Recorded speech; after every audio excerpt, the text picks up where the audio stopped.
आज जेवण काय बनवले ते पाहूया. तर वाटाण्याच्या डाळीची मस्त अशी सरबरीत आमटी बनवली. संध्याकाळी दुधाचं दही लावले, मस्त असं घट्ट दही लागले. उरलेल्या दह्याची मी मस्त मिरची गुळ घालून आंबट गोड कढी बनवले. कोलम तांदळाचा भात बनवला आहे. चपात्या बनवले. तोंडी लावायला चटणी, लोणचं आणि बीट आहे. आता आपण ताट करूया. ताटात पहिला 3 वाट्या ठेवूया. तर एका वाटीमध्ये आपण दही वाढूया. मस्त असं घट्ट दही लागले. नंतर आपण साखर घालूया. तर स्वीट डिश तयार आहे. दुसऱ्या वाटीत आपण वाटाण्याची आमटी वाढूया. नंतर तिसऱ्या वाटीत आपण गोड आंबट कढी वाढूया.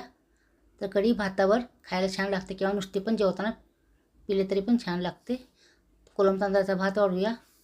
जवसाची चटणी, त्यात तेल घालूया. तोंडी लावायला लोणचं. नंतर आपण 2 चपात्या वाढूया. नंतर ताटाला बीट लावूया. तर मस्त असं जेवणाचं ताट तयार आहे. देवाला नैवेद्य दाखवून आपण जेवायला घेऊया. या जेवायला आवडलं तर लाईक